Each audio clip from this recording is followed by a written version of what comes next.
Nggak sampai 5 juta, dapat Ryzen 5 3500X dan juga GTX 1660 Super. Kapan lagi kan? Ya, di sini saya akan membagikan pengalaman saya dalam merakit PC yang saya gunakan untuk 3D rendering serta bermain game di resolusi Full HD yang tidak membuat tagihan listrik rumah kalian melonjak tinggi.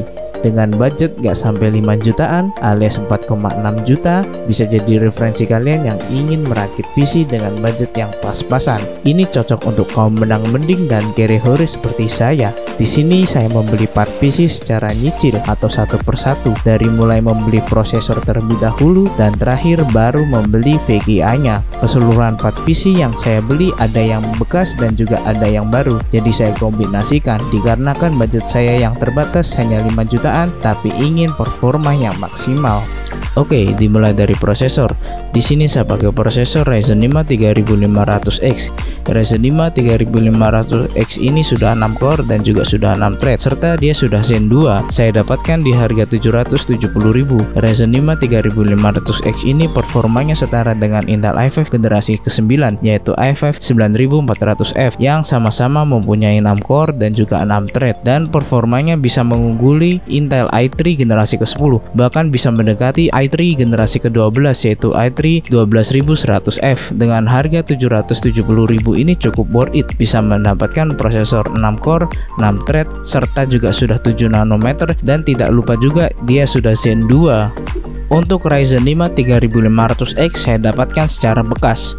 Lalu untuk mobonya saya ambil dari seri A520M dari Biostar. Mobo ini saya dapatkan secara hoki juga karena walaupun bekas ini masih garansi resmi. Saya mendapatkan mobo A520M ini dengan harga 650.000. A520M sudah cukup untuk Ryzen 5 3500X karena dia sudah support hingga Ryzen 3000 dan sampai Ryzen 5000, tapi dengan catatan harus diupdate BIOSnya terlebih dahulu.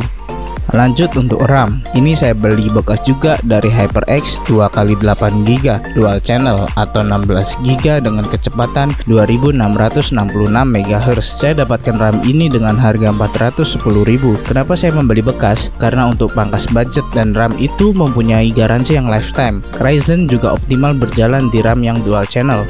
Untuk CPU cooler, saya juga membeli bekas dengan merek Jonesbow, yaitu Jonesbow CR1200.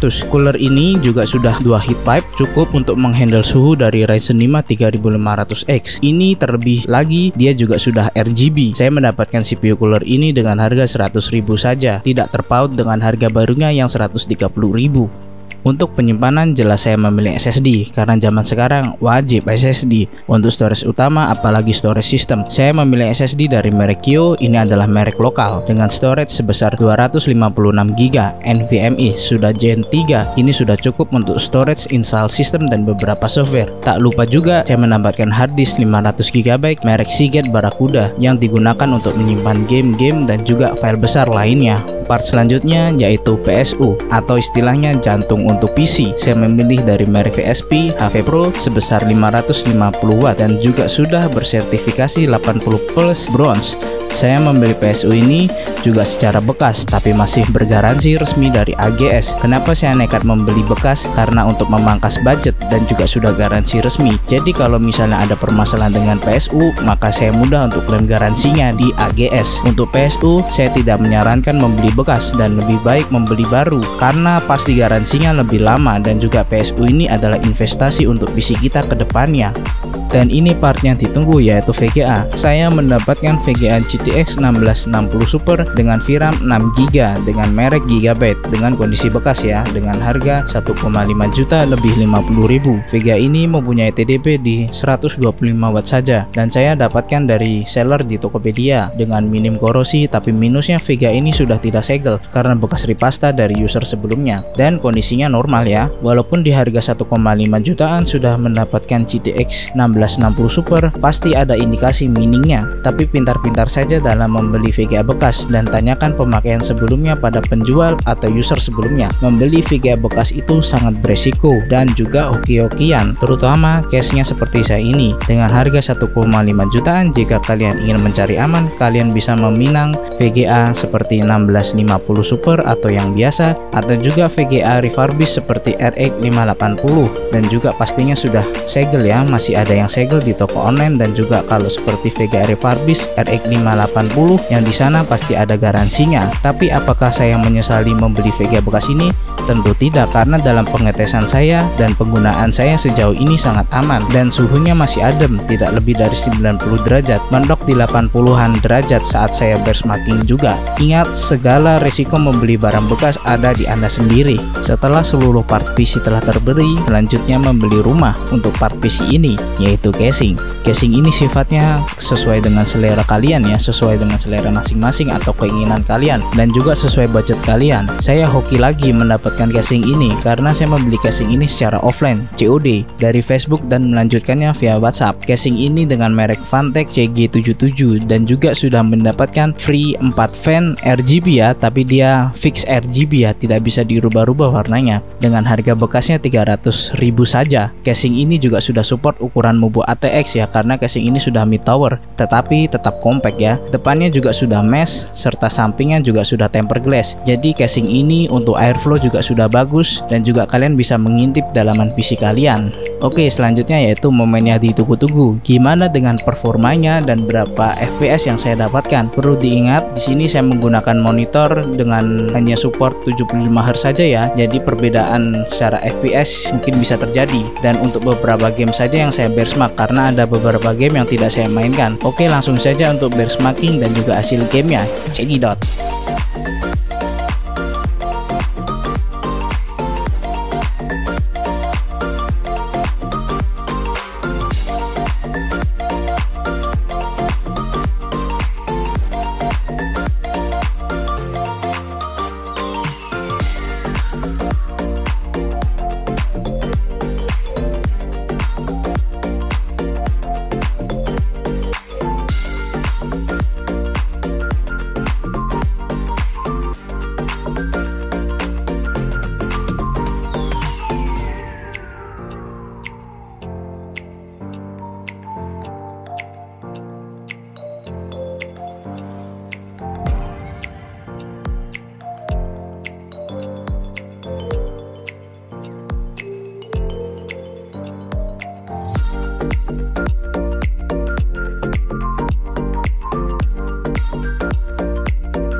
points available.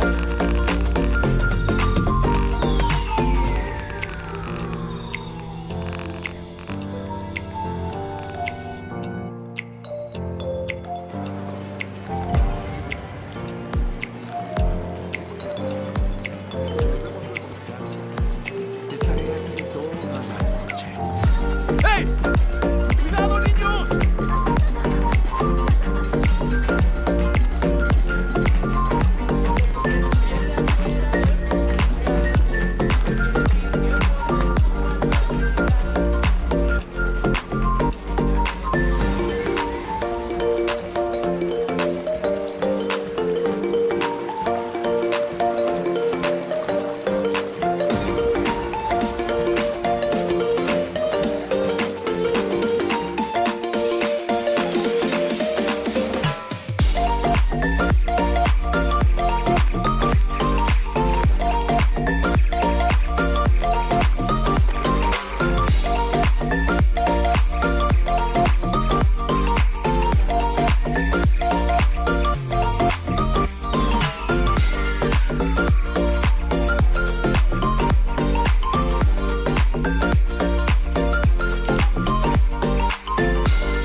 Oke, begitu guys pengalaman saya dalam merakit PC dengan budget 4,6 jutaan yang bisa jadi referensi kalian dalam merakit PC ya.